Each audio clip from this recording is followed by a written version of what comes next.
नमस्कार. श्री स्वामी समर्थ सर्वांना. बघा, आपल्या सर्वांनाच माहिती आहे, गुरुपौर्णिमा जवळ आली आहे. 2026 मध्ये गुरुपौर्णिमा 29 जुलै रोजी साजरी केली जाणार आहे. या दिवशी बुधवार आलेला आहे. आता गुरुपौर्णिमा कशी साजरी करावी, त्याचप्रमाणे या दिवशी आपण गुरूंच्या कोणत्या कोणत्या सेवा करायच्या आहेत, स्वामी समर्थांना अभिषेक कसा घालायचा, अभिषेक घालताना कोणते मंत्र स्तोत्र आपल्याला म्हणायचे आहे, आणि या दिवशी गुरूंना गुरुपद कसं द्यायचं किंवा आपण गुरुपद कसं घ्यायचं, या विषयाची संपूर्ण माहिती आपण या व्हिडिओमध्ये पाहणार आहोत. त्यामुळे व्हिडिओ कुठेही स्किप करू नका. तुम्हाला संपूर्ण माहिती एकाच व्हिडिओमध्ये भेटणार आहे.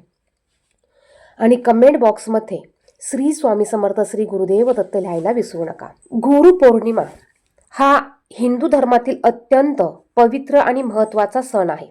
आषाढ महिन्यातील पौर्णिमेला हा दिवस साजरा केला जातो. या दिवशी महर्षी वेदव्यास यांचा जन्म झाला. यामुळे याला व्यास पौर्णिमा असं देखील म्हणतात. महर्षी वेदव्यासांनी वेदांचे विभाजन केले, महाभारत आणि 18 पुराणांची निर्मिती केली, म्हणून त्यांना आद्य गुरु मानले जाते. भारतीय संस्कृतीत गुरुचे स्थान देवापेक्षाही श्रेष्ठ मानले जाते आणि म्हणूनच गुरुर ब्रह्मा गुरुर विष्णू गुरुर देवो महेश्वरा गुरुर साक्षात परब्रह्म तस्मै श्री गुरुवे नमः. गुरु म्हणजे केवळ शिक्षण देणारी व्यक्ती नव्हे, तर अज्ञानाचा अंधकार दूर करून ज्ञानाचा प्रकाश देणारी व्यक्ती, जीवनाला योग्य दिशा देणारा, संस्कार करणारा आणि अध्यात्माचा मार्ग दाखवणारा तोच खरा गुरु. आता गुरुपौर्णिमा कशी साजरी करायची बघा. गुरुपौर्णिमेच्या दिवशी सकाळी लवकर उठायचं आहे. लवकर उठून स्नान करून स्वच्छ कपडे परिधान करायचे आहे. शक्य झाल्यास पिवळ्या किंवा पांढऱ्या रंगाचे वस्त्र परिधान करावे.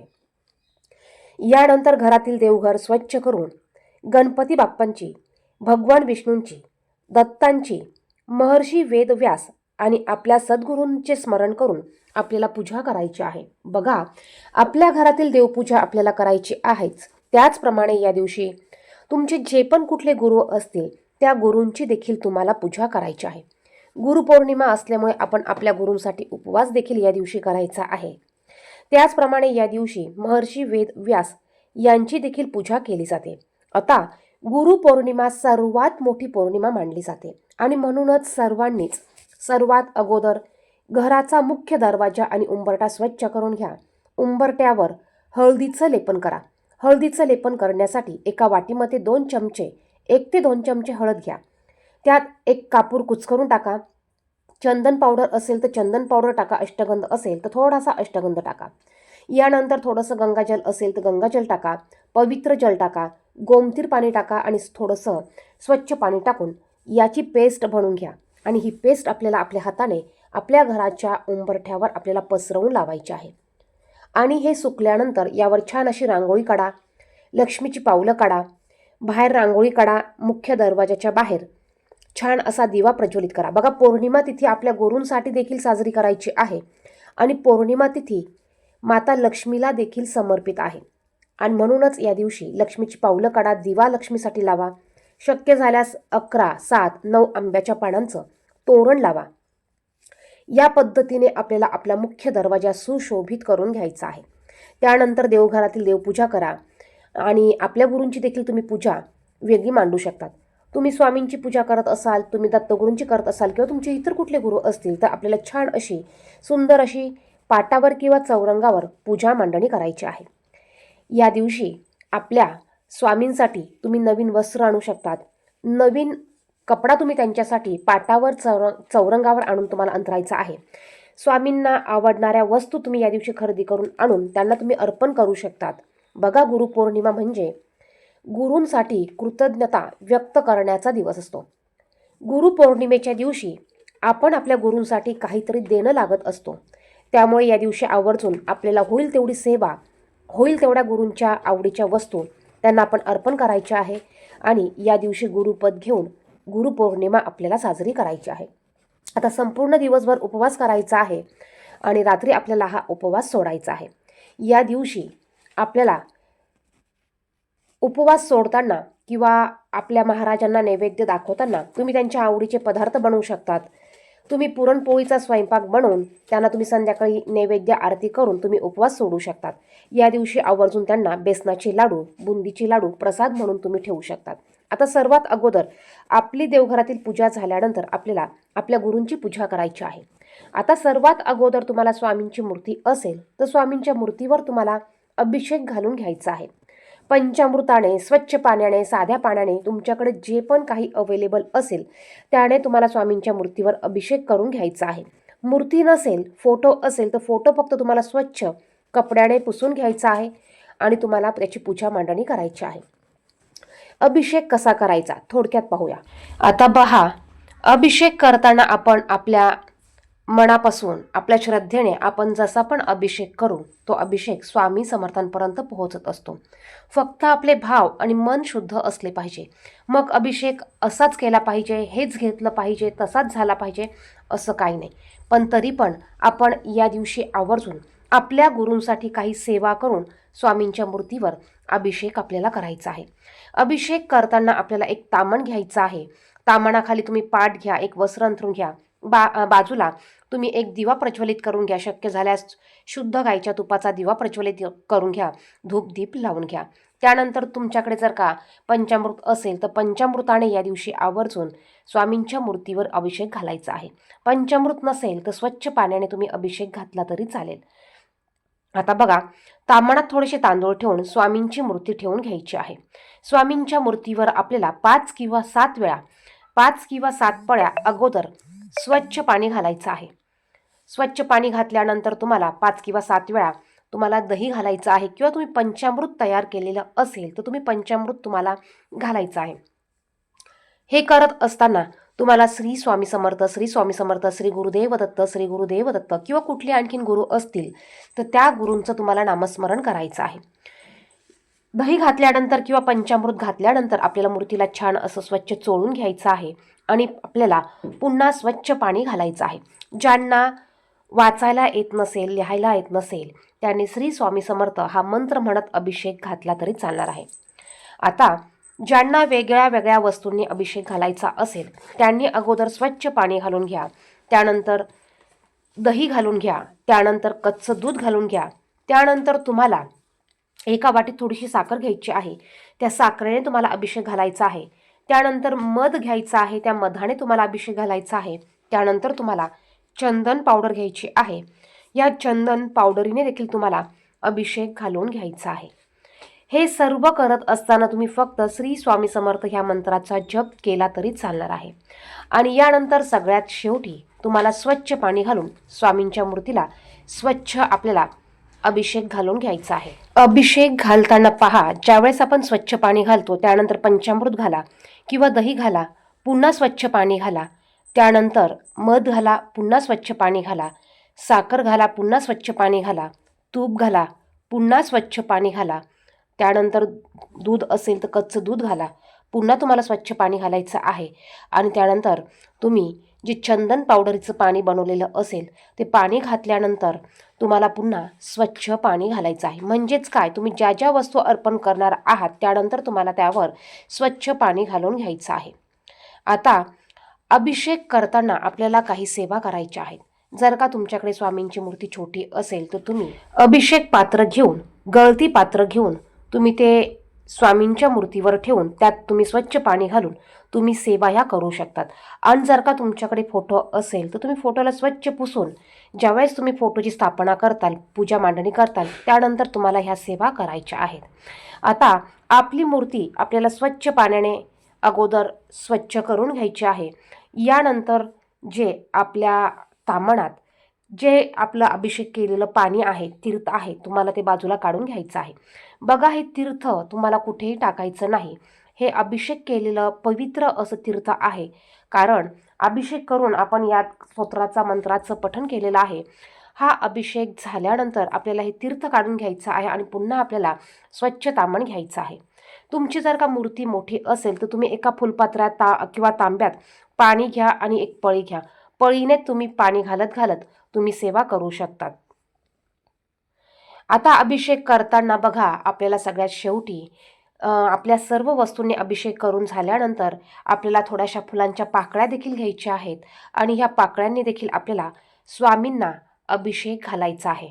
आता ज्यांना, जे दादा असतील, ताई असतील, ज्यांना वाचायला येत नाही, त्यांनी यूट्यूबला ह्या सेवा लावायच्या आहेत आणि ह्या सेवा श्रवण करत तुम्ही स्वामींना अभिषेक घालू शकतात. बघा, गुरुपौर्णिमा हा असा एकमेव दिवस आहे, तो आपण आपल्या गुरूंसाठीच दिला पाहिजे आणि या दिवशी आपण आपल्या गुरूंसाठी थोडा वेळ काढून काही सेवा आणि काही गोष्टी आपण त्यांच्यासाठी केल्या पाहिजे. तर बघा, इथे मी तामण पुन्हा स्वच्छ करून घेतलेलं आहे. यावर स्वामींची मूर्ती ठेवलेली आहे आणि यावर गळती पात्र ठेवलेलं आहे. या गळती पात्रात आपल्याला दूध, कच्चं दूध किंवा इतर गोष्टी कुठल्याही घालायच्या नाही, फक्त आपल्याला स्वच्छ पाणी घालायचं आहे. त्याचप्रमाणे बाजूला एक आपल्याला तांब्याभर पाणी भरून ठेवायचं आहे. जसं जसं यातलं पाणी कमी होईल तसं तसं यामध्ये आपल्याला पाणी ओतत राहायचं आहे. आता सेवा करताना सर्वात अगोदर आपल्याला पहिल्यांदा आपल्याला स्वामी स्तवन म्हणायचं आहे. स्वामी स्तवन म्हणताना आपल्याला हात जोडायचे आहे. त्यानंतर गणपती स्तोत्र म्हणायचं आहे. गणपती स्तोत्र किंवा गणपती अथर्वशीर्ष तुम्हाला म्हणायचं आहे.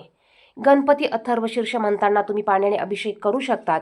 फक्त फलश्रुती म्हणताना तुम्हाला अभिषेक करायचा नाही, त्यावेळेस तुम्हाला फक्त हात जोडायचा आहे. ज्यांना गणपती अथर्वशीर्ष म्हणायचं नसेल त्यांनी अगदी छोटंसं गणपती स्तोत्राचं पठण केलं तरी चालेल.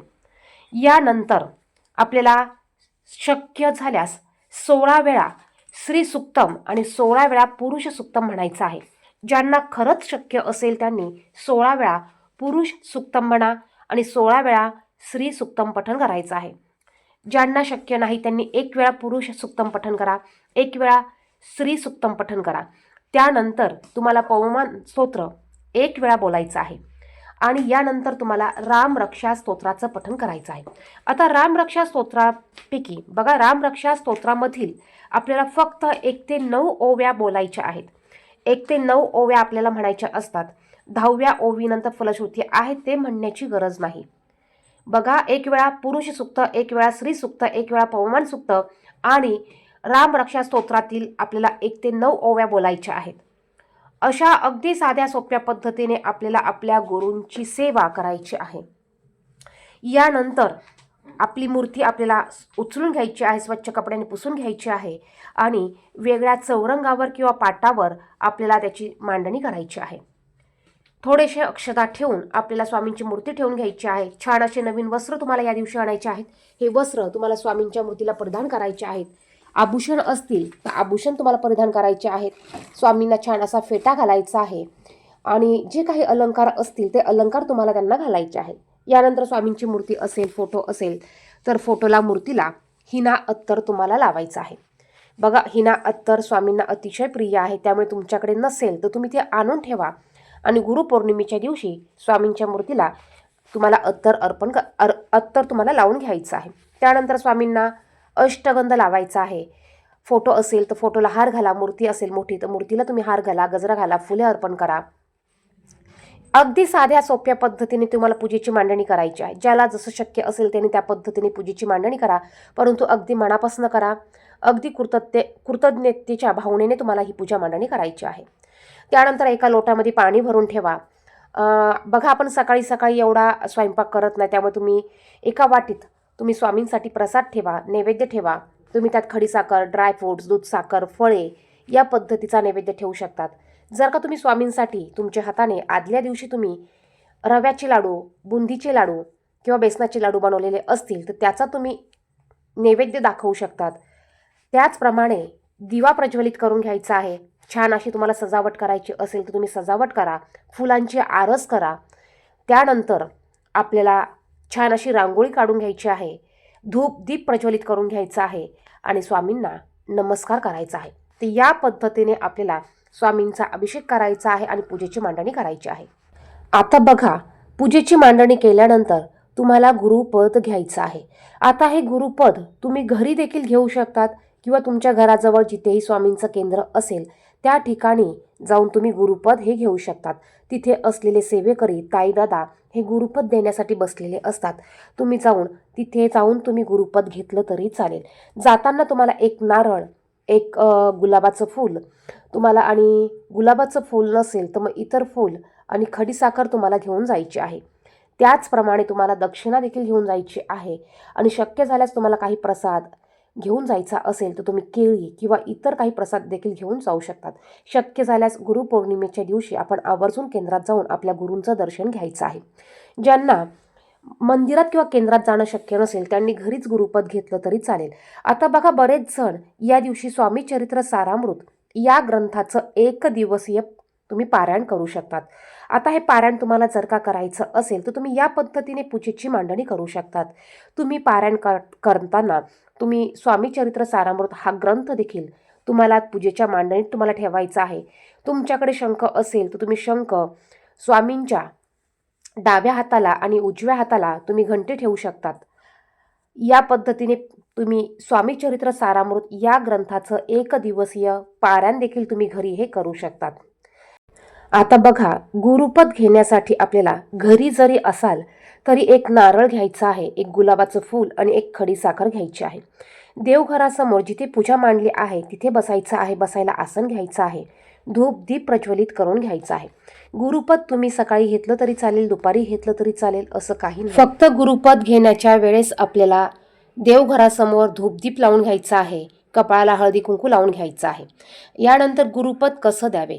गुरुपद देण्यासाठी आपल्याला बघा, आपल्या दोन्ही हातात नारळ घ्यायचा आहे. नारळाच्या शेंडीचा भाग हा समोर करायचा आहे. नारळावर एक गुलाबाचं फूल घ्यायचं आहे. गुलाबाचं फूल नसेल तर तुम्ही इतर कुठलंही फूल घेतलं तरी चालेल. हा नारळ अगोदर दोन्ही हातात धरायचा आहे आणि त्यानंतर आपल्याला स्वामींना काही गोष्टी सांगायच्या आहेत. सर्वात अगोदर आपल्याला गुरुर ब्रह्मा गुरुर विष्णू गुरुर देव महेश्वरा गुरुर साक्षात परब्रह्म तस्मै श्री गुरुवे नमः ही प्रार्थना म्हणायची आहे. अवधूत चिंतन श्री गुरुदेव दत्त श्री स्वामी समर्थ महाराज की जय.